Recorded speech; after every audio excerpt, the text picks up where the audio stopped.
नै गाइसमोन बेसे टेस्टि लगायखो। नै रायजोफोर जोङो मा खालामनो नागिरदों नुबाय दा दान्दा गोलाव लानानैहाय थाइजौ हाननो नागिरदों। नै थाइजौ लगायनानै जानोसै। थाइजौआव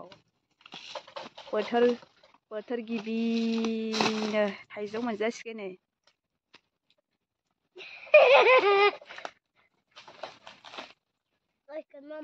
नोंसिनाथ' बिदि देखायाखै दा लोगोफोर थाइजौआ थेफा थेफासो दा दाबो नै जोंना मा एसे गिदिर गिदिर जाखो नै। वाव दुलुम हाहाम। नै थाइजौआ नायनो बाबु देखायदो। वाव नै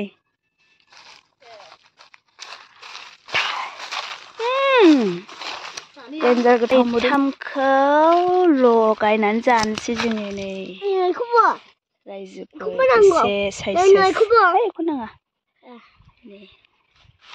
नै बोथोर गिबिनि थाइजौ मोनजानोसै। गिबि मोनजाखायो बे थाइजौखौहाय दस्रायाथ' फिसा गोरलै खुदै गजोबसिगोन नोंसिनाथ' लोगोफोर। गोथाव टेस्टि गलायना जानोसै जों। जाबायानो बावा ओमफ्राय रावबो खुदै दागाव दे। गोदैबा मोनखायो गोथावनो।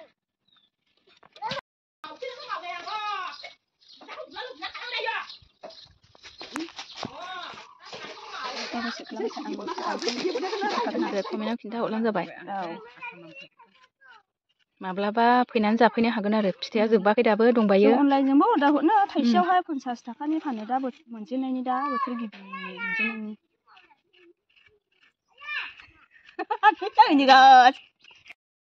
हाखांबाय जोङो थाइजौखौ दायो लगायनोसै फानलु हालदै एसे होस्रोनोसै ओमफ्राय मा होबावो सामब्राम गुफुर एसे बरिया गोथाव जानो बरिया लगायनाय जासिगोन।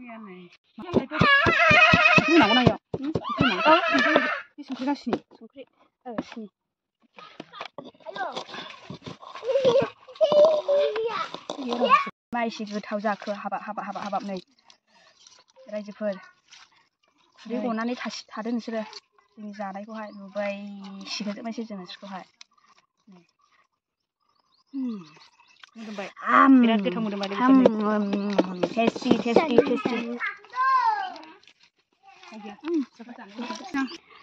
नै गाइसमोन बेसे टेस्टि लगायखो नै। वाव आयै सोर लुबैखो कमेन्टआव खोन्थाहर। लाइआव रानसै लाइआव जानाय बायदि मजा गैया। बेखौ जोबनो हायो नै डिस्टार्बनो।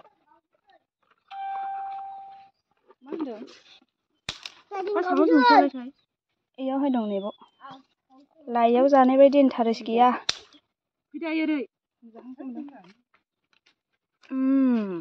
हाहाम रायजोफोर लुबैनानै थाथ'दो। दोनथ'सै।